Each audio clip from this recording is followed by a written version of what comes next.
The debate over the future of migrant children in our state is leaving organizations that provide care to these kids stuck in a confusing state of limbo.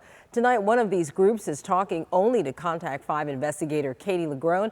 They reveal how the ongoing political feud has already impacted their ability to care for these kids.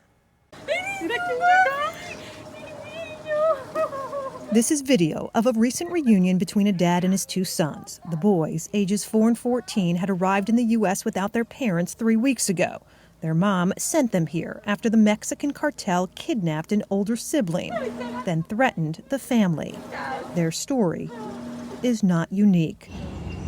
But the faith-based group that cared for these boys and have cared for hundreds of other unaccompanied migrant children just like them, I cannot believe this. I can't. Continues to deal with an unknown future.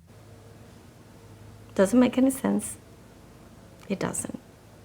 Joanne Ortiz recruits foster families for the Bethany Christian Services in Orlando. Why aren't you accepting more kids? Because of the executive order.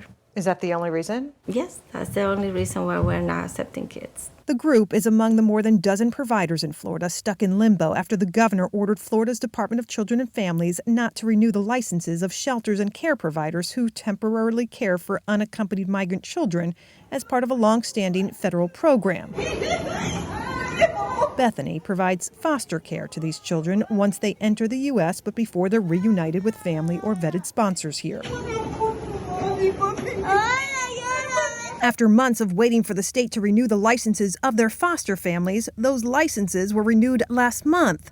But in recent emails we obtained, DCF appears to suggest the group still can't accept any more unaccompanied kids.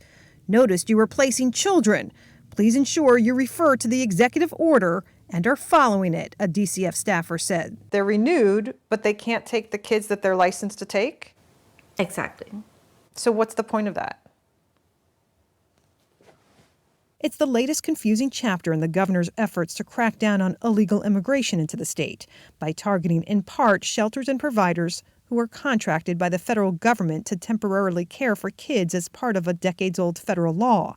In a letter to the feds last month, DeSantis' general counsel accused the federal government of participating in a, quote, human trafficking scheme, blaming the Biden administration for pursuing open border policies and lax immigration enforcement, sending minors who are, quote, poorly vetted. As a result, DCF can no longer participate until significant changes are made in federal immigration enforcement, the letter states. For Bethany Christian, the letter only adds to the confusion over what's next. Everybody's in a waiting period. Yes, everybody is. If providers start accepting children again, they could technically be defying the governor's orders. Is what the governor is doing here, is it legal?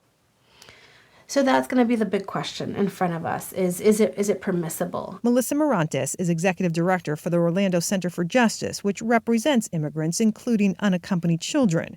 She says the predicament facing shelters for unaccompanied kids in Florida is unprecedented and legal fights could run the gamut. You have federal law, you have state law, and federal supersedes state. You have the division of churches state. You're talking about constitutional issues. You're talking about children's rights. So all of it's going to come into play. It's just going to be a question of can they work it out, find a happy medium? Will this just go away? Are you concerned about breaking the law, violating the governor's orders? I'm concerned about the safety of the children. Bethany Christian has just one unaccompanied child still in its care. We have a center prepared to receive our children. We have staff that is passionate about serving the children. And there we are in the center with no children. But the group remains hopeful more will come and eventually be reunited with family, just as the program was created to do.